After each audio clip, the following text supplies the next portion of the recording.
Everybody say, Praise the Lord! Let us open our Bible on Psalms 33, 8 until verse 10. Praise the Lord. Let all the earth fear the Lord. Let all the inhabitants of the world stand in awe of him. For he spake, and it was done. He commanded, and it stood fast. The Lord bringeth the counsel of the heathen to naught. He maketh the devices of the people of none effect. All right. So, kung ang Diyos ay magsasalita, saan niya ito ina-address? Is this only in a certain particular organization, group, country, tribe, nation, or whatever? Hindi po. Pag nagsasalita ang Diyos, this is being proclaimed by God to all people of the earth.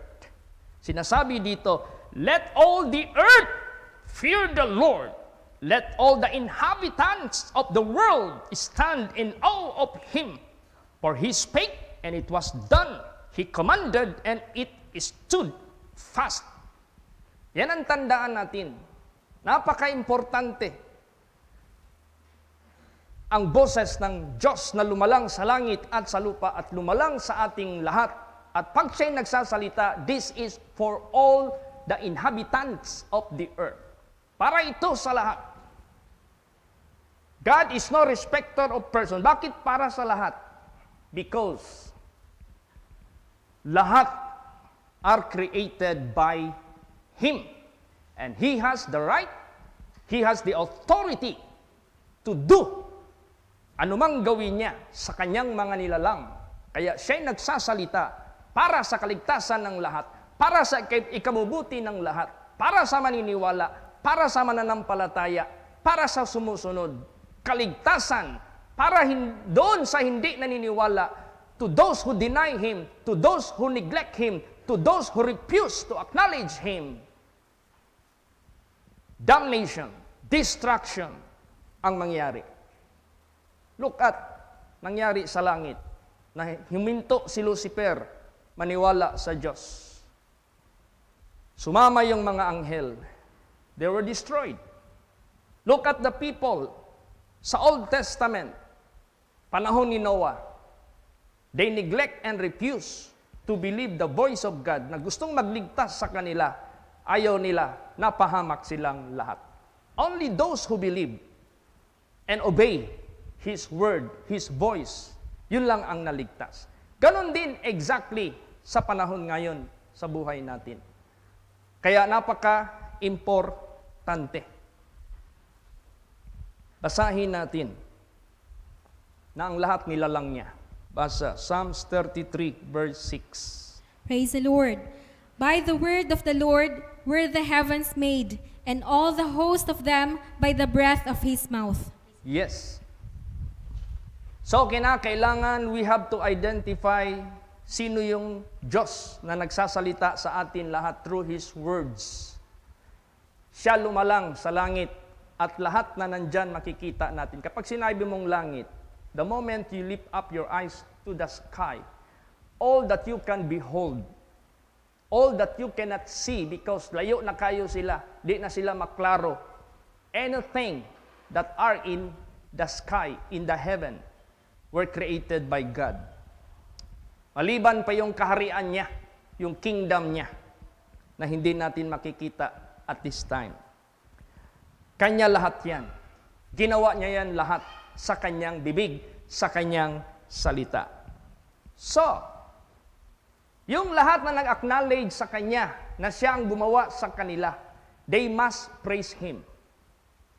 They must honor Him.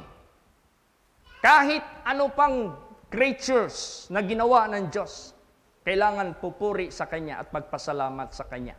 Katulad sa atin. Lalo na tayo. Bakit? Nilalang tayo ng ating Panginoong Diyos in His image. Nako, pag hindi pa natin nagawa ang pagpasalamat, pagpuri sa Panginoon, tayo na ang pinaka-kawawa sa presensya ng Diyos. Tingnan mo yung mga creatures ng Diyos. Basahin natin. Psalms 148 verse 2 hanggang 3. Praise the Lord. Praise ye him, all his angels. Praise ye him, all his hosts. Praise ye him, sun and moon. Praise him, all his stars of light. Yan. Purihin niyo siya, kayo lahat ng mga anghel. Purihin niyo siya, kayo lahat ng mga hukbo. Purihin niyo siya, araw, buwan. Purihin niyo siya, lahat ng mga bituin ng liwanag. Purihin niyo siya. Praise the Lord! Also, therefore, ganun. How about the earth? Because all that were mentioned ahead of the verses na binasa ngayon, halos pertaining in heavens. How about sa earth? Basa. Hebrews 11:3. Praise the Lord. Through faith we understand that the worlds were framed by the word of God, so that things which are seen were not made of things which do appear. Imagine that. Ang sanglibutan at ang lahat na narito sa sanglibutang ito, we believe by faith and we learn from His words that these were created by His mouth. And the visible things were created by the invisible one. Ang mga makikita na nalalang ginawa ng isang hindi nakikita. Praise the Lord! Hindi yung sinasabi na ang universe were created by a big bang. That's absolutely a lie. Sinungaling yan. Kaya nga yung unang verse na binasa kanina, yung mga verses, sa verse 10 of Psalms 33, the Lord bringeth the counsel of the hidden to naught. He maketh the devices of the people null effect. Oh, tingnan mo. Alam na ng Diyos na may mag-arise na mga false teaching, false doctrine, false beliefs na gustong ipapaniwala sa mga tao sa sanglibutang ito. And these are the counsel of the hidden. And He will bring it to naught. These are the devices of the people, and He will make it null effect. Papatunayan niya ng ating Panginoong Diyos. Wawalan niya ng bisa ang lahat ng mga yan. Kaya, yan yung tinanim ni Satanas sa sanglibutang ito, sa buhay ng tao, at saan niya itatanim ang mga false doctrines, false teachings. Doon sa mga tao na hindi maniniwala sa Diyos. Doon sa mga tao na hindi maniniwala sa salita ng Diyos. There is only one truth, and that is God. And there is only one truth na pinadala ng Diyos dito, and that is our Lord Jesus Christ, and that is the Word of God. Wala nang iba. Kaya, mapalad ang tao na niwala sa salita ng Diyos. Bakit? Ang pinaniwalaan niya, the one who created him or her. Ang pinaniwalaan niya, the Savior. Savior niya. Lahat ng sinabi ng ating buhay na Diyos, will it be temporal or eternal? Mangyayari lahat yan. Will it be good or evil? Mangyayari lahat yan. Evil for those hindi maniwala sa Kanya, good for those sa mga maniniwala sa Kanya. Lahat ng sinalita niya, mangyayari yan 100%. Now, kung ang sanglibutang ito were created by God, how about all that are therein? Basa. Acts 17:24. Praise the Lord. God that made the world and all things therein, seeing that He is Lord of heaven and earth, dwelleth not in temples made with hands. Yes, God that made the world and all things therein. Walang bagay sa sanglibutang ito na hindi nilalang ng Diyos. Sabihin mo, siya pala yung naglalang ng eroplano. Siya pala ang naglalang ng buildings. Di ba tao? Siya. Kaya kung wala siya, walang materials magamit ang tao. Praise the Lord! Where could you get things na magawa mo sa mga bagay na yan? Galing yan lahat sa Kanya. O kung gagawa ka ng eroplano, walang hangin. Saan galing hangin? Sa kanya. Lilipad kaya yan? Ganun lahat galing sa kanya. Believe it. Consider it. That's why the Bible says, without Him, there could be nothing that was made. Kung wala siya, walang anumang nagawa sa sanglibutang ito. Aniwala ka lang. Huwag mo lang gamitin ito. Hindi mo kayang liripin ang kapangyarihan ng Diyos. Time will come, everything that He made, the heavens and the earth will pass away. May hangganan ito lahat. The only walang hangganan na masarap, maganda, karapat-dapat nating marating ang kanyang kaharian. Kaya therefore, makinig ng husto sa kanyang salita. Dito sa sanglibutang ito, there are two personalities in the Bible na ito yung halos naghahari na sa buong mundo. What do you mean naghahari? Prevailing. What do you mean naghahari? Majority. Dito sa Bible, dalawa. Sino yan sila? Basa. Genesis 17:20. Praise the Lord. And as for Ishmael, I have heard thee. Behold, I have blessed him, and will make him fruitful, and will multiply him exceedingly. 12 princes shall he beget, and I will make him a great nation. Yan. Ismael, anak ni Abraham kay Hagar. Anong sinabi ng Diyos? As for Ismael, I have heard thee. Behold, I have blessed him, and I will make him fruitful, and I will multiply him exceedingly. 12 princes. Kaya tingnan mo yung mga ano dyan, Islamic nations na nagkadikit-dikit dyan sa Middle East. These are the 12 kings. Mga hari yan sila. Mayayaman. Rumami. Shall he beget, and I will make him a great nation. Hindi basta-basta yan sila. Isa yan, ang si Ismael. Ang ikalawa, sino? Genesis 17:21. Praise the Lord. But my covenant will I establish with Isaac, which Sarah shall bear unto thee at this set time in the next year. Yan. Hindi pa ipinanganak si Isaac dito. Pero kay Isaac, diyan ko i-establish ang aking promise or ang aking covenant na ipapanganak ni Sarah na mangyayari sunod taon. So Ismael, these are what? The Islams. Isaac, these are now the Christianity. Ito yung dalawa na sinabi ng Diyos. At ito na yung prevailing in terms of population sa buong mundo. Let us go to the religious statistics. Christianity, 31%, 0.11.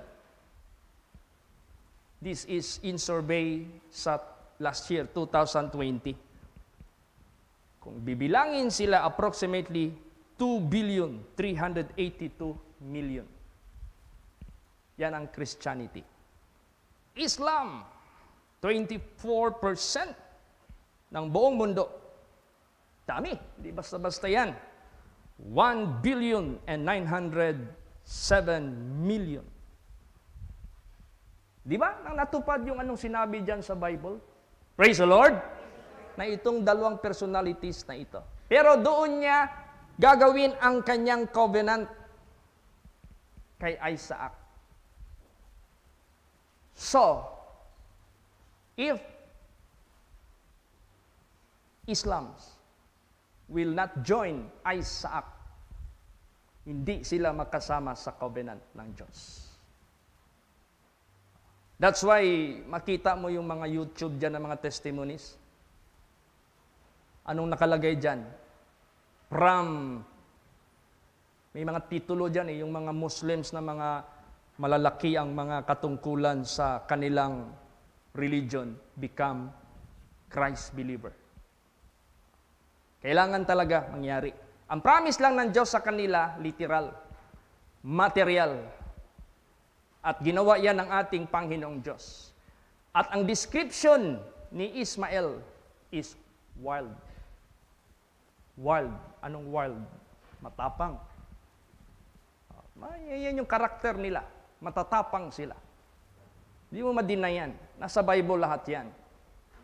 Okay, ano ang third largest number of population sa percentage? Una, Christianity, 31.11%. Ikalawa, Islam, 24.9%. Third, maniwala kayo, hindi basta-basta ito. Non-religious. Malaki pa ang percentage ng mga tao sa mundo na walang reliyon, walang pananampalataya sa Diyos.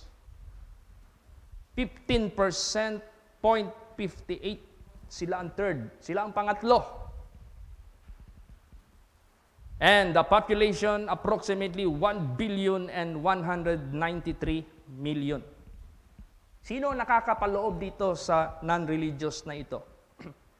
Una, secular. Ano yung secular? Ito yung mga tao na walang comment, neutral. Pag sabihin mo sa kanila, do you believe God? Or are you a non-believer? Sabihin nila, we don't care. Marami pang mga tao ngayon yan. Malaki pa ang percentage nila sa sanglibutang ito. Walang pake sa belief about spirituality. Second, non-religion. Ano yung non-religion? These are the people who reject religion. Pag inoperan mo siya ng any kind of religion, name all religions, any kind of religion, Islam, Christian, Buddhist, Hindu, whatever, they reject. Yan yung mga taong non-religion. They reject. Ikatlo, agnostic. Ano itong agnostic? Pag sabihin mo, do you believe that God exists? Anong sagot? I'm not sure. Yan yung agnostic. I'm not sure. Marami pang mga tao ang gayon, ganyan. Baka kasama kayo dyan. Baka sabihin nyo, totoo ba yung langit? I'm not sure. Totoo ba yung impyerno? I'm not sure. Totoo ba yung si Kristo galing sa langit? I am not sure. Nako, baka agnostic ka. Mag-ingat. Hindi ka makasali dyan. The last, which is the worst, na kasama sa mga non-religious. Ano yun? Atheist. Bakit sila ang pinaka-worst? Atheist? They deny the existence of divine God. Pag tanungin mo sila, do you believe God? Sabihin nila, no, there is no God. O yan ang sagot ng mga atheist. Sila yung worst sa lahat. Do you think they are not among which God created? Do you think hindi sila kasama sa in-address ng Diyos, all the earth, all the inhabitants of the earth, stand in awe of Him? Kasama yan lahat. Walang anumang tao dito sa sanglibutang ito are not under the power of God. Kaso, mayroon talagang mga tao na ayaw talagang maniwala dyan sa Kanya. Ikaapat, Hinduism. 15%, 0.16. Yang India na yan. Sobra, grabing population. Halos 90% above yung population ng Hinduism dyan. Ang population nila, 1,161,000,000. Marami talaga. Ang ikalima, Buddhism. Galing yan sa China at saan pa yan? Marami, hindi lang China ang Buddhism. Marami. When I went to Vietnam, Buddhism din sila. Thailand, Buddhism sila. Marami. Ilang percent? 6.62%. 506 million ang kanilang population. Folk, religious.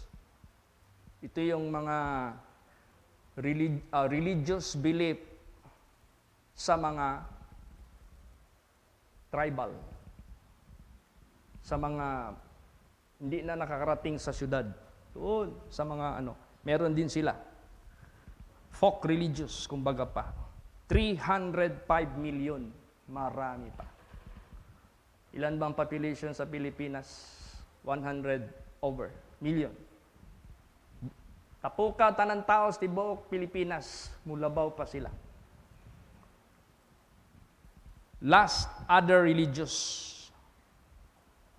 0.79% of the population of the world, 70 million. Dami pa nating i-reach out. Praise the Lord! Total, 7 billion and 79 million ang population ng sanglibutan per survey last year ito. Kaya ngayon, meron na tayong statistics where you belong. Saan ka na belong dito?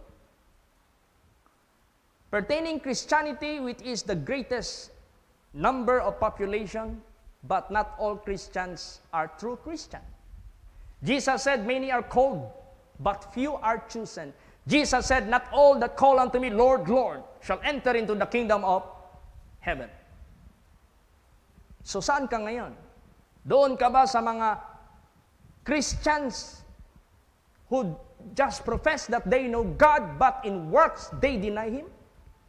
O doon ka sa totoo talaga na Christian that who really possess Christ sa buhay nila?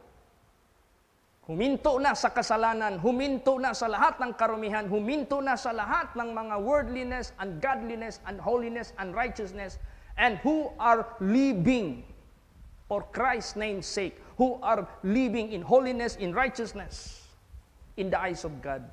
But the question is, the population, the percentage are not being known. Only God knows. Praise the Lord! Ang Diyos lang ang nakakaalam. And the rest of the religions, these are who do not believe Christ. Lahat. Kung naniniwala man sila kay Kristo, bahagya lang. Kung naniniwala man sila kay Kristo, hindi devoted or buong puso. It is just like a story of a certain person.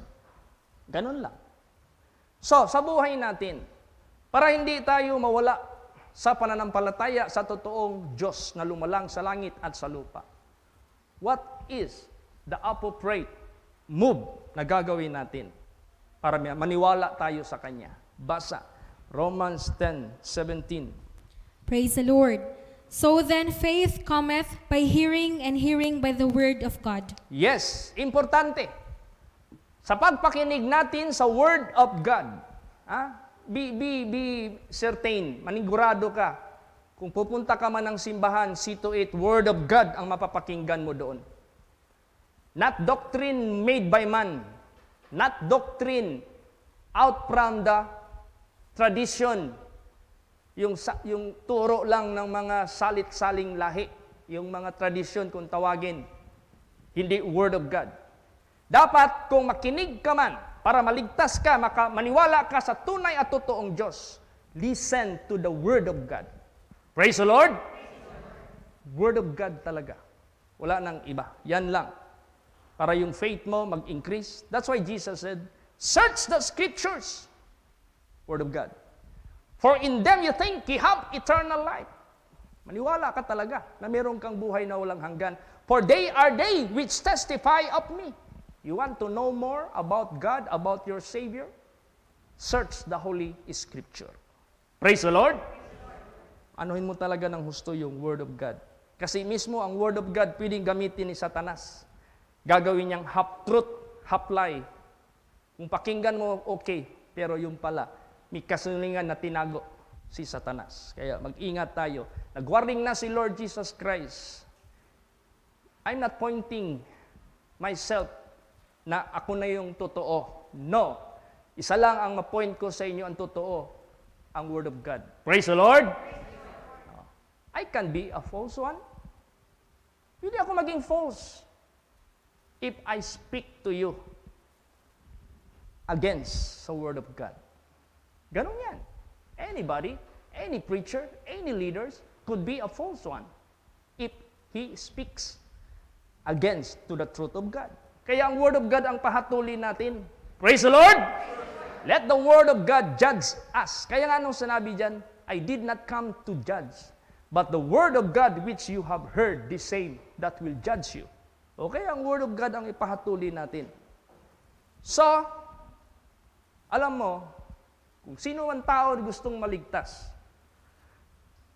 sa inoffer ng Creator, ng Diyos, dahil tayong lahat temporary lamang sa sanglibutang ito.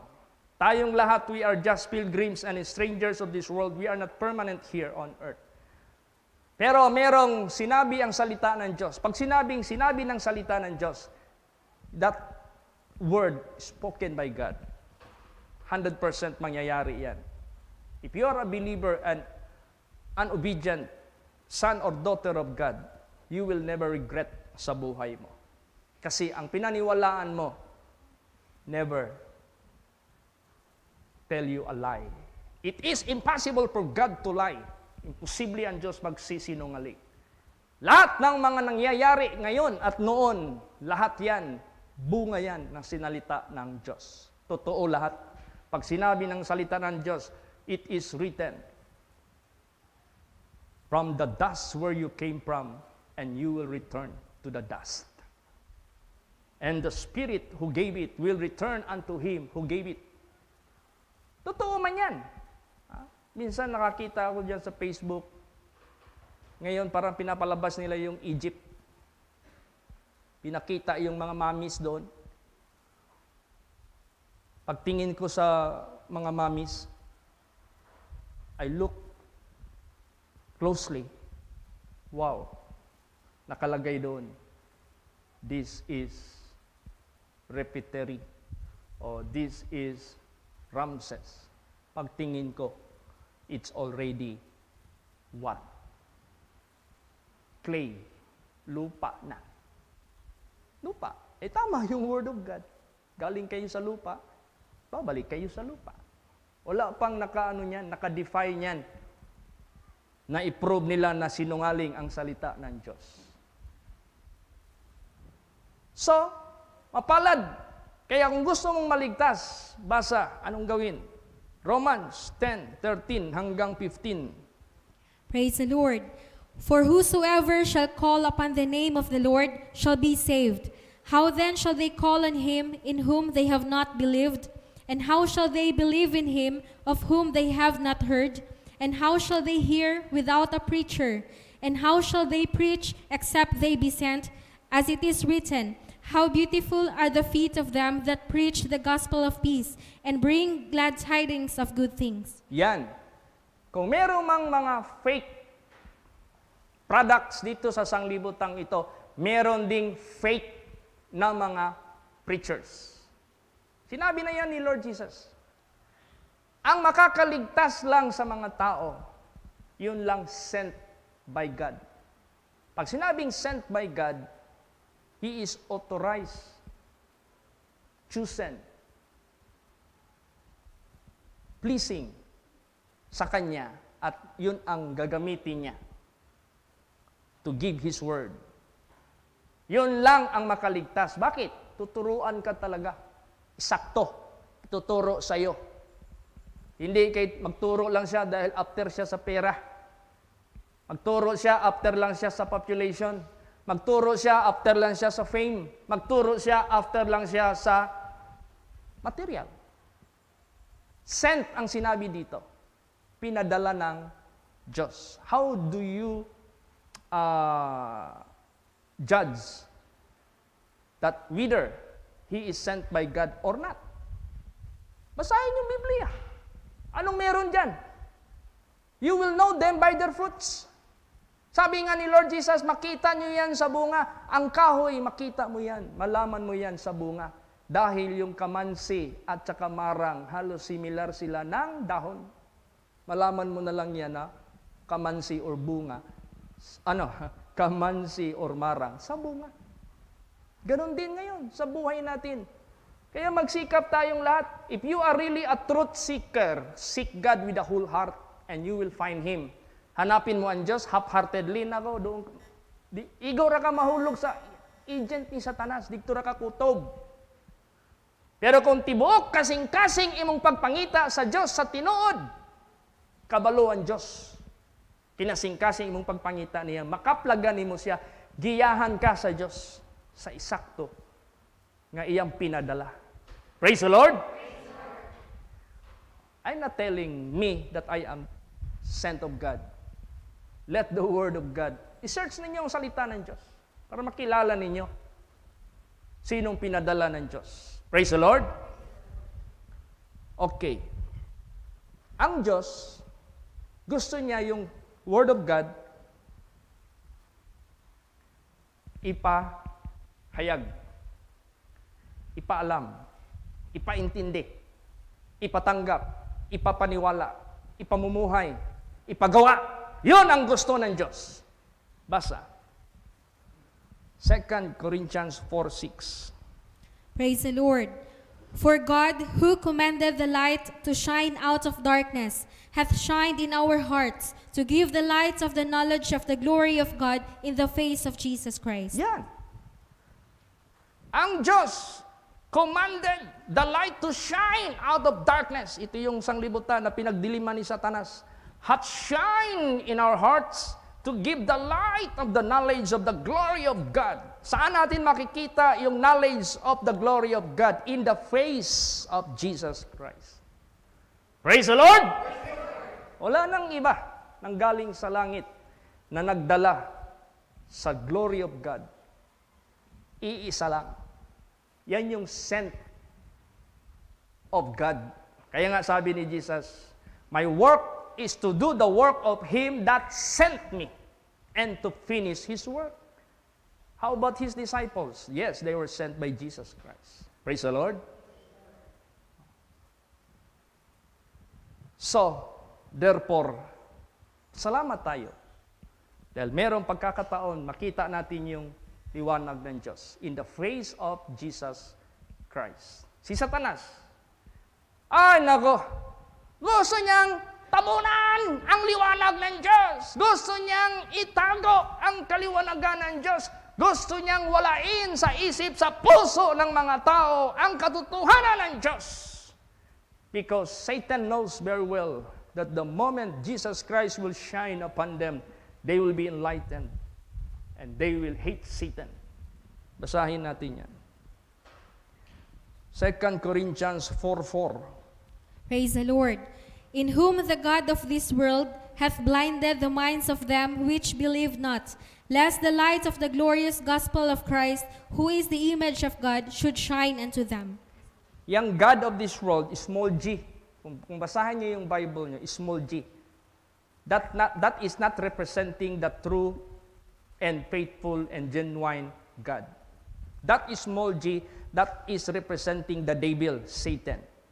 In whom the God, small g, which is Satan, of this world, nandito na siya sa sanglibutang ito, hath blinded the mind or the minds of them which believe not.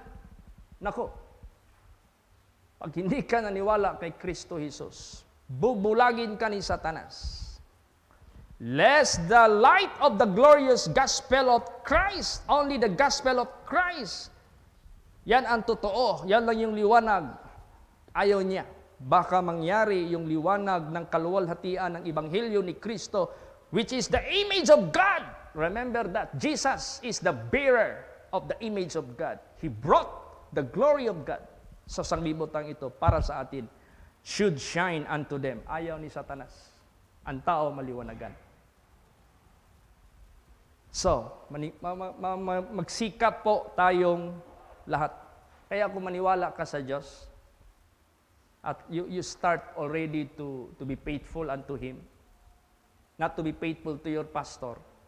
Kasi kung faithful lang tayo sa pastor, mabuti lang kung nandyan si pastor, ay kung nasa labas ka, baka gagawa ka na ng masama. If you are already learn how to be faithful to God, not as a pastor, not to the member. Katulad ko, pastor ako. Eh kung wala kayo, malay nyo ba nung ginagawa ko? Eh kung faithful lang ako sa inyo, para maniwala kayo sa akin, purihin nyo ako. Sa inyo lang ako magpapakita. Pero in reality, I'm doing something that is not right in the eyes of God. Kaya kung gusto man natin maging faithful, to whom? To God. Praise the Lord. Doon sa Diyos. Para kahit saan ka pa magpunta, wala yung asawa mo, faithful ka. Wala yung husband mo, faithful ka. Wala yung missionary o pastor o membro mo, faithful ka. Wala yung amo mo, faithful ka. Wala yung superior mo, faithful ka. Wala yung katulong mo, faithful ka. Faithful ka lagi. Do what is good and right in the eyes of God. Praise the Lord. So ngayon, pag magsimba tayo, what kind of face we should have? Anong klaseng muka tayo meron haharap sa Kanya? You know what? What kind of face? Let's read. 2 Corinthians 3:18. Praise the Lord. But we all, with open face, beholding as in a glass the glory of the Lord, are changed into the same image from glory to glory, even as by the Spirit of the Lord. Ayan! Habang tayo humaharap dito sa Kanyang sanctuary, God is changing you. God is changing me. How? From glory to glory. Ang glory of the Lord that is being transmitted from this place to your seats. Saan man kayo nakaupo dyan? Holiness, righteousness, uprightness, godliness. Lahat yan bibigay. Pero what kind of face we should come? Open face. You know what is open face? Hindi kayo nagmamaskara dito. Maraming nagmamaskara. Bakit? Nakita mo kayo dito, iba yung image nyo sa labas. So you are not coming in an open face. In reality, you have different face. Pag magtagpo tayo sa labas, iba na yung face mo. Wala na yung godliness, wala na yung holiness after the doctrine of God.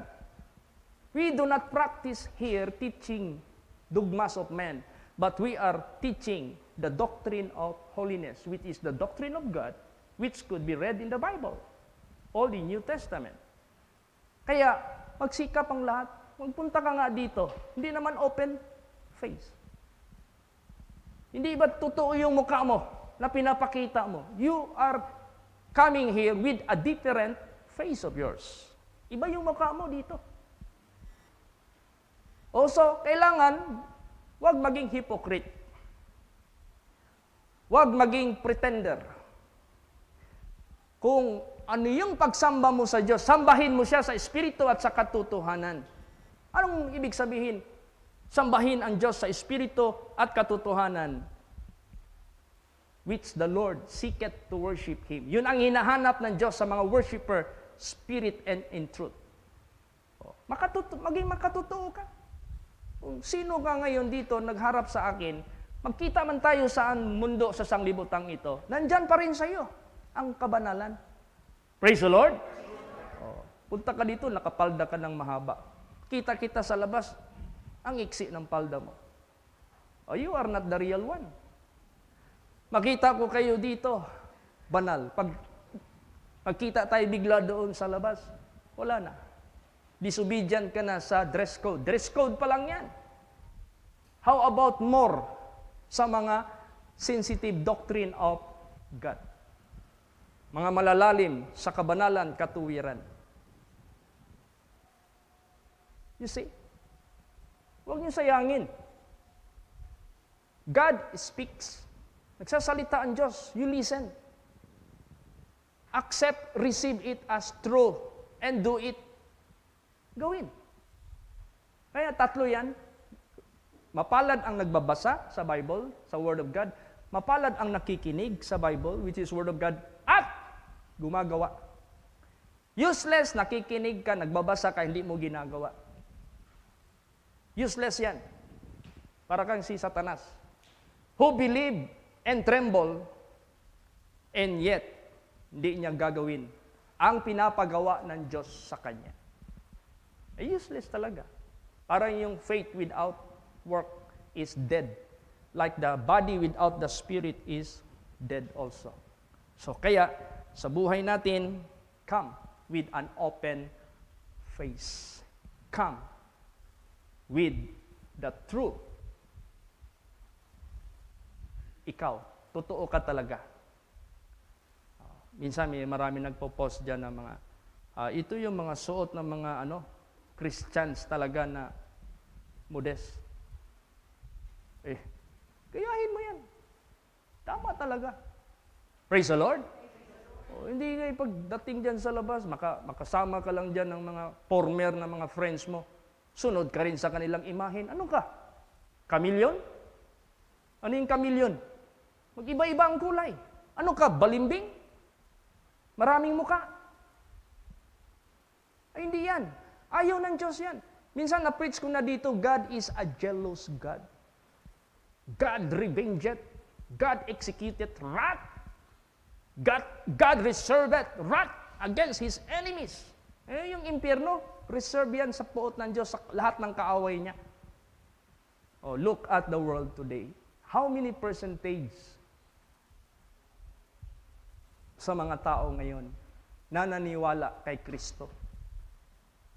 Lumiit. Sa lahat ng mga Christians, may mga Christians nga, pero violator naman sa turo ni Kristo. Sinabi ng Diyos, huwag kayong gumawa ng mga imahin, huwag kayong gumawa ng mga Diyos-Diyusan. Ay yung pa pinakamalaking percentage natin dito sa Pilipinas. Christian nga, pero holder ng idol. Ay hindi pwede yan. Kasi yung mga anak natin na maliliit, dapat makilala nila si Kristo. Gawa natin ng picture, gawa natin ng imahin para hindi yan mawala. For your information, hindi siya tao. Pwede natin gawa ng estatwa like ni Jose Rizal, Bonifacio, Aquino, Marcos, kung sino-sino pa yan. Diyos siya. Iba sa ibahin natin siya, kaya nga sabi ng Diyos, I will not give my glory to the graven image. I will not permit you, even you will see the sun, do not bow down yourself. These are my creatures. Huwag kayong gumawa ng anumang imahin sa langit dito sa lupa. And you bow down, wag. Ang paggawa pa lang, kasalanan na. Because God is a jealous God. Hindi niya pinirmit yan. Bakit? Kung mahulog yan, naputol ang liig. Anong sabihin ng mga bata? Ma, ang Ginoo naputol ang liog.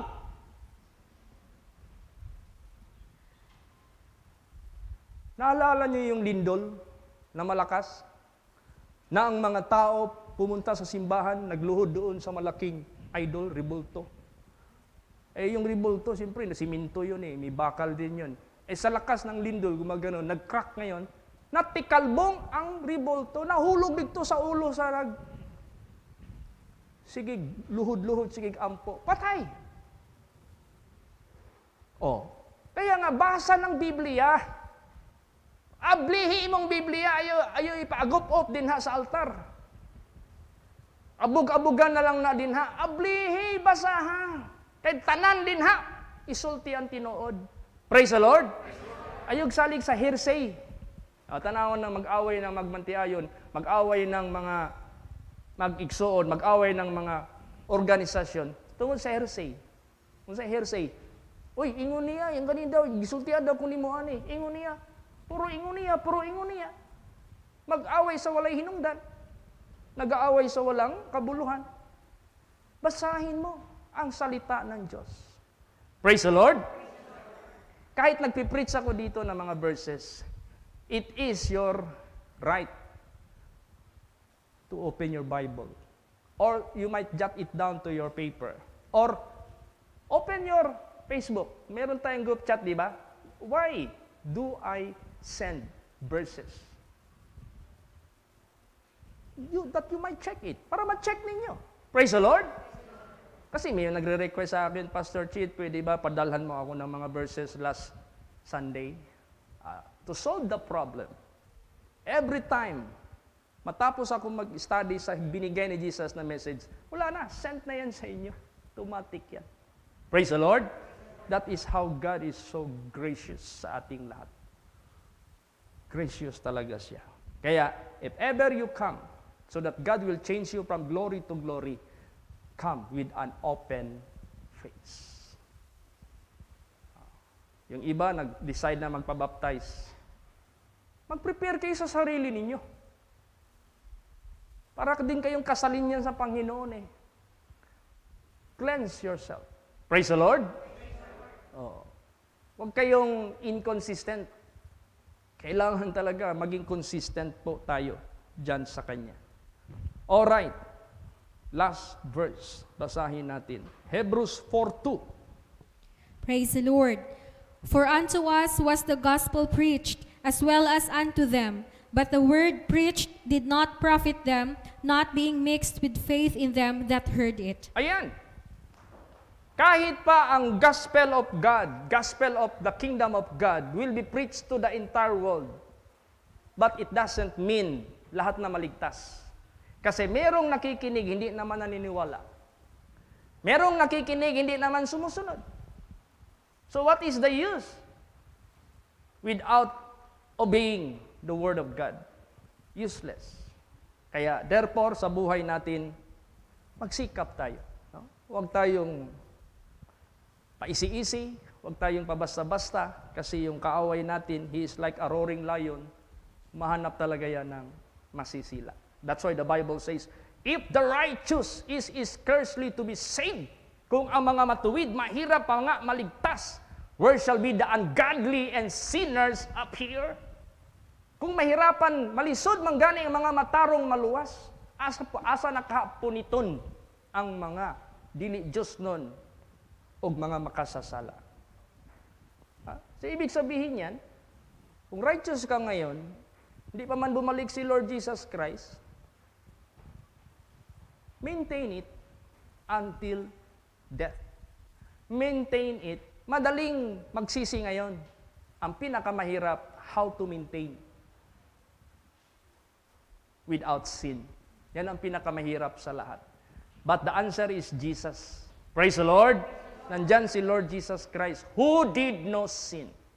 Nandyan si Lord Jesus Christ, who was tempted and did not commit sin. So that He might help them who are tempted. Tayo yan. May helper tayo. Hindi tayo helpless. Nandyan si Lord Jesus Christ. Praise the Lord. Huwag niyong sabihin na, yun nga, di mawala sa isip ko yung preaching ng pastor na napakinggan ko dito na sabi ng preaching niya, yung Deuteronomy 28, dalawa yan, blessing and curse. Pero, wag na nating basahin yung curse. Wala na yan sa atin. Kasi wala namang makasunod sa commandments ng Diyos. Isa lang nakasunod, si Lord Jesus Christ lang. Ginawa na ni Lord Jesus Christ ang lahat ng mga batas para sa atin. Kaya tayo, wag na tayo gumawa pa. Si Kristo na ang gumawa. Kasi wala namang makagawa. Gi-block niya ba? Na walang tao makagawa. O di deception? Sabi ni Jesus, kung hindi nyo gagawin ang kalooban ng Diyos, hindi kayo makapasok sa langit. Eh kung sabihin mo, wala na tayong gawa, di wag natin gawin ang kalooban ng Diyos. Kasi si Kristo lang nakagawa ng kalooban ng Diyos. Ano ba yung kalooban ng Diyos? That is the commandments of God. How do you transmit or express your will? I-command mo. I-utos mo. Kaya will of God is the commandments of God. Praise the Lord. Eh ano na yung sinabi ni Lord Jesus? Follow me. Sumunod tayo sa Kanya. Nagbigay siya ng ihimplo to to follow His steps, leaving us an example that we, involved tayo dyan, hindi kayo wala na tayo, that we should follow His steps. What are His steps? Who did no sin? When He was reviled, He reviled not again. When He was threatened, He threatened not. Nor was guile found in His mouth. Ganon. Sundin natin siya. Praise the Lord. So, tanong, the greatest population of religious today is Christianity. But what kind of Christian you are? Anong klaseng Kristiyano ka sa harapan niya? Are you really believer and follower of Christ? Or you are just a believer and not a follower? Naniwala ka sa mga preaching dyan, sa mga maraming mga preachers ngayon na lagi na lang tinuturo kay Kristo lahat. Tapos wala na tayong kasalig gagawa. Who told you? Kaya nga siya pumunta dito para sundin natin siya. Jesus said, I am the light of this world. He that followeth me. Sumunod ka sa Kanya. You will never walk in darkness. Di ka lalakad sa kadiliman. So, except we follow Christ, we are walking in darkness. Eh kung iwali ko diri, di na ta, wala na sa ato, si Kristo na tanan, it is finished, tapos na, wag na nating dagdagan, wag na tayo magsikap, wag na tayo mag-try hard sa ating kaligtasan. It's done already by Jesus Christ. All we have to do is to trust, believe, hope, look unto Jesus. Yun lang. Oh, paano mag-coincide sa mga teachings ni Lord Jesus Christ? That He gave us the instruction, if you are forgiven, go and sin no more. Jesus said, follow me, so that you will not walk in darkness. Paul said, follow me as I follow the Lord. Sumunod tayo. Praise the Lord. Kasi kung walain sa atin yung pagsunod, eh kung anong mga temptasyon dyan, tuka na lang tayo. Tapos sabihin natin, tapos na. Tapos pag humani mong tuka ng tuka, pahilig ka sa imong baba. Muralag mula. Wa ni mo gi-consider nga ikaw nakasala. Eh siyempre nagsalig man ka atong wali nga. Tapos na. Si Kristo na ang makasunod, walang taong makasunod. Makasunod tayo through Christ. Praise the Lord. Siya lang. Kaya we need Christ. Huwag mo siyang saktan. Huwag mo siyang anuhin. Alam niyo na yung doctrine ng holiness. Kaya minsan, I learn also from my part na sabi ni Jesus sa akin, anak ko, lingkod ko, ibigay mo lang yung salita ko, ako na bahala sa lahat. Huwag ka nang mag-isip. I am the revenger. I am the judge. Kaya, yun ang ginagawa ko ngayon. It's up to you. Whether you will worship God with an open face. Yung totoo talaga. Praise the Lord. It is between you and your God. Nasa iyo na yan. Kaya, binigay na lahat ni Jesus ang katotohanan niya. So, those who glorify God, o who glorify the Word of God, kahit nasa labas kayo, glorify the Word of God, mapalad ka. Time will come, God will glorify you. Ang Diyos na mag-glorify sa iyo. So lahat ng mga beliefs ng mga ibang religion na walang Kristo Jesus, lahat yan, pahiya yan lahat. Magbasol na sila sa ilang ginahimo because they refuse to believe Him whom He sent nga iyang gipadala din sa ato. So, mapalad ang dibdiban, buong puso. Mag-ingat tayo sa mga preachers ngayon na hilaw.